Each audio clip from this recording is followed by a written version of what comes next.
अस्सलामुअलैकुम वरहमतुल्लाहि वबरकातुहू। दोस्तान मोहतरम, बहुत ही अफसोसनाक खबर मैं आप लोगों को बताने के लिए जा रहा हूं।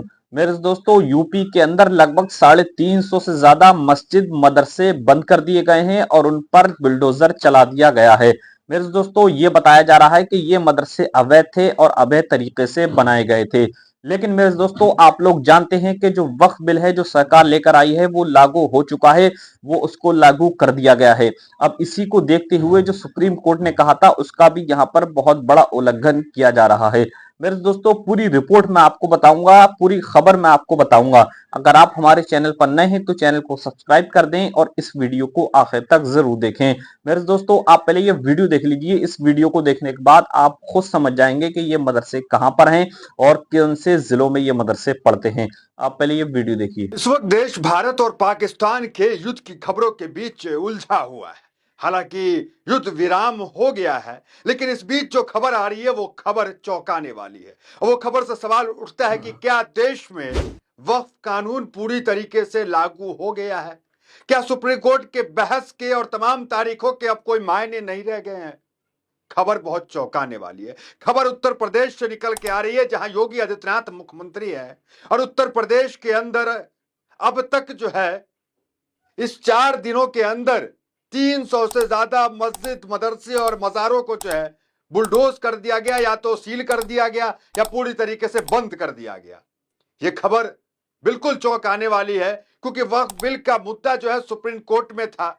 हमने देखा कि लगातार 3 सुनवाई जो है सुप्रीम कोर्ट के अंदर वक्फ बिल को लेकर हुई। पहले सुनवाई में मुस्लिम पक्ष का पलड़ा पूरी तरीके से भारी रहा। सरकार के पास कोई जवाब नहीं था। सरकार समय मांगी, फिर उसे जो है अगले दिन का समय दिया गया, फिर सरकार के पास कोई जवाब नहीं था। फिर तीसरे दिन का समय दिया गया, वहां भी सरकार के पास कोई जवाब नहीं था। और chief justice of India CGI Khanna का जितने बयान उस वक्त निकल के आए, उससे लग रहा था कि मुस्लिम पक्ष जो है, वक्फ बोर्ड जो है पूरी तरीके से केस को जीत रहा है। क्योंकि सीजीआई खन्ना ने कुछ अहम बिंदुओं पे टिप्पणियां की, आपत्तियां जताई। मुख्य आते हैं खबर पे अभी कि उत्तर प्रदेश के अंदर क्या कुछ हुआ है पिछले 4 दिनों में। पहले समझ लीजिए आप कि सीजीआई खन्ना ने क्या क्या टिप्पणियां किया। सीजीआई खन्ना ने कहा कि वक्फ काउंसिल हो या वक्फ बोर्ड हो, उसके अंदर गैर मुस्लिमों का होना यह बिल्कुल नागवार गुजरेगा, यह बिल्कुल ठीक नहीं है। कि आप जो है अपने बोर्ड, हिंदू बोर्ड के जो तमाम मंदिरें हैं उसके अंदर, ट्रस्ट के अंदर मुसलमानों को रखेंगे। इस तरह की तमाम कठोर टिप्पणियां सीजीआई खन्ना ने किया। लेकिन तीसरी सुनवाई में justice Sanjay Khanna, justice Sanjay Kumar, justice KV Viswanathan, इसकी बेंच ने एक चौंकाने वाला फैसला लिया। क्योंकि जस्टिस संजीव खन्ना जो है वो रिटायर कर रहे थे और उन्होंने कहा कि हम रिटायर कर रहे हैं और इस मामले को पूरी तरीके से हम नहीं देख पाएंगे, इसलिए आने वाले chief justice of India BR Gavai जो है वो इस मामले को देखेंगे, हम उनकी तरफ इसको जो है भेज रहे हैं। वहां पे भी मुस्लिम पक्ष को बड़ा झटका लगा, क्योंकि सीजीआई खन्ना के तमाम टिप्पणियों से लग रहा था कि कुछ अच्छा जो है होने वाला है। लेकिन सीजीआई खन्ना 13 मई को रिटायर करने वाले हैं। आज 12 तारीख है, कल जो है सीजीआई खन्ना रिटायर कर जाएंगे और 15 तारीख को जो है डेट है सुप्रीम कोर्ट के अंदर वक्फ बिल का। लेकिन अब सवाल उठता है, क्या इस डेट के कोई मायने भी रह गए हैं? BR गवई किस चीज पे फैसला लेंगे? 300 मस्जिदें तो ढा दी गई, उस पर बुलडोजर चला दिया गया। जबकि सीजीआई खन्ना ने कुछ प्रावधानों पे वक्फ बिल के अंदर, हालांकि वक्फ बिल को पूरी तरीके से नहीं रोका, लेकिन कुछ प्रावधानों पे रोक जरूर लगाया था। उसके अंदर था, क्या क्या उसके अंदर था वो आपको बताएंगे। और उसके बाद सॉलिसिटर जनरल तुषार मेहता ने गारंटी दिया था कि इस पे जो है कोई छेड़छाड़ नहीं किया जाएगा, इसको लेकर कोई कुछ जो है सरकार कदम नहीं उठाएगी, मतलब उसको डिस्टर्ब नहीं किया जाएगा। जिसके अंदर ये था कि वक्फ काउंसिल हो या वक्फ बोर्ड है उसके अंदर नई नियुक्तियां नहीं होगी, ये भी उसके अंदर था। उसके बाद जो वक्फ बाय यूजर जो है वो एज इट इज रहेगा, संपत्तियों में कोई बदलाव नहीं होगा, चाहे वक्फ हो या वक्फ बाय डीड हो।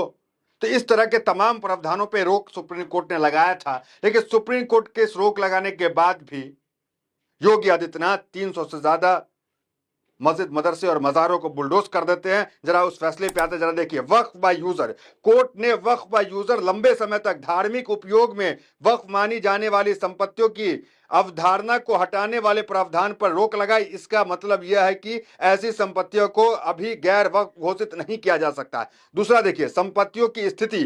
कोर्ट ने आदेश दिया है कि वक्फ के रूप में पहले से घोषित संपत्तियों की स्थिति में कोई बदलाव नहीं होगा, यानी इन संपत्तियों को गैर वक्फ नहीं माना जाएगा, चाहे वो वक्फ बाय यूजर हो या लिखित डीड के आधार पर हो।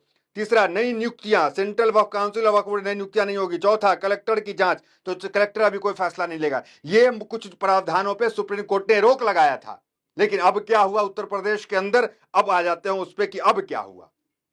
देखिए, उत्तर प्रदेश के अंदर 300 से ज्यादा मस्जिद मदरसों पे बुलडोजर जो है चल गया और उसके ऊपर जो है रोक लगाने का काम हो। देखिए खबर, उत्तर प्रदेश में योगी आदित्यनाथ सरकार ने नेपाल सीमा से सटे जिलों में अवैध धार्मिक निर्माणों के खिलाफ सख्त कार्रवाई शुरू कर दी है। सरकार और निजी जमीन पर बने सैकड़ों मदरसे, मस्जिदें, मजारे और ईदगाह को चिन्हित कर या तो सील कर दिया या फिर बुलडोजर से गिरा दिया गया है। मुख्यमंत्री के निर्देश पर चल रहे इस अभियान में अब तक 350 से अधिक अवैध धार्मिक स्थलों पर कार्रवाई की जा चुकी है। 350 से ज्यादा, इसमें ईदगाह भी है, मजार भी है और जो है मस्जिद और मदरसे भी हैं जिसपे बुलडोजर चला दिया गया। ये मैं नहीं कर रहा हूं, खबर आप देखिए, न्यूज 18 की खबर। मस्जिद हो या मजार, यूपी के इन 6 जिलों में जमकर गरज रहा बुलडोजर। दूसरी खबर देखिए, यूपी में 350 से अधिक अवैध धार्मिक स्थलों पर बड़ी कार्रवाई, चल गया योगी का बुलडोजर। ये आज तक की रिपोर्ट। तीसरा देखिए, बॉर्डर पर योगी सरकार का सख्त एक्शन, जाने किन मस्जिदों मदरसों पे हो रही कार्रवाई। चौथा देखिए, नेपाल बॉर्डर के सटे जिलों में चला सीएम योगी का बुलडोजर, 350 अवैध धार्मिक स्थलों पर कार्रवाई। तो 350 धार्मिक स्थलों पर कार्रवाई होगी। लेकिन अब आते हैं थोड़ा फिर पीछे, जो सरकारी वकील थे उन्होंने क्या कहा था। उन्होंने भरोसा दिलाया था।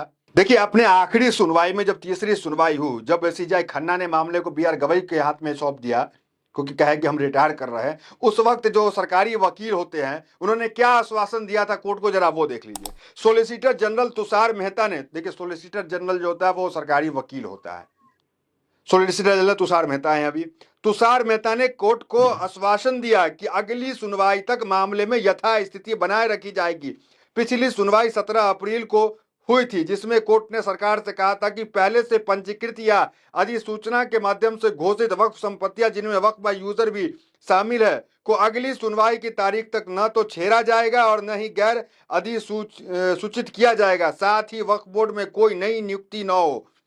ये बातें सरकारी वकील ने संजीव खन्ना जो सीजीआई है उनके समक्ष रखा और भरोसा दिलाया कि इन मामलों को नहीं छेड़ा जाएगा, नई नियुक्तियां नहीं होंगी, वक्फ बाय यूजर जो रहेगा वो एज इट इज रहेगा, फैसला आने का इंतजार होगा। लेकिन क्या हुआ, 300 से ज्यादा बुलडोजर जो है गिरा दिए। बुलडोजर से जो है मस्जिद और मजार जो है या तो गिरा दिए गए, बुलडोज कर दिए गए, या तो सील कर दिए गए। ये मामला निकल के आ रहा है। यह खबर बिल्कुल चौंकाने वाली है क्योंकि सुप्रीम कोर्ट कई बार जो है योगी आदित्यनाथ पे सख्त टिप्पणियां कर चुका है, लेकिन उसका कोई होनी यानी जो है वो नहीं दिख रहा है। टिप्पणियों का कोई असर सरकार के ऊपर नहीं दिख रहा है। कुछ दिन पहले सुप्रीम कोर्ट ने एक टिप्पणियां दिया, जब एक व्यक्ति का जो है घर जो है बुलडोज कर दिया गया, उस पर सुप्रीम कोर्ट ने कहा कि हमारी अंतरात्मा हिल जाती है और उन्होंने सरकार को कहा कि आपको घर बना करके देना होगा।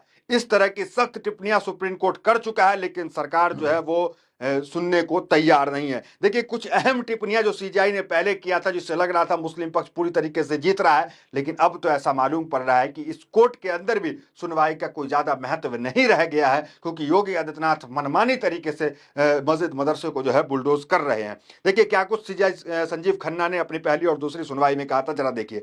अंग्रेजी शासन काल में पहले वक्फ रजिस्ट्रेशन की व्यवस्था नहीं थी। बहुत सारे मस्जिदें 13वीं, 14वीं और 15वीं शताब्दी की बनी है। आप चाहते हैं कि वो आपको सेल डीड दिखाएं तो कहां से दिखाएंगे। देखिए सीजीआई खन्ना ने ये बहुत इंपॉर्टेंट बात कही। दूसरा देखिए, मिस्टर मेहता, ये देखिए सरकारी वकील से कह रहे हैं, मिस्टर मेहता क्या आप यह कह सकते हैं कि अब से हिंदू संस्थानों में मुस्लिम की भी एंट्री मिल जाएगी, वे इसका हिस्सा हो सकते हैं? इसका जवाब आप साफ साफ दे। तीसरा टिप्पणियां, फिर हिंदू बंदोबस्ती के सलाहकार बोर्ड में मुस्लिम क्यों नहीं है?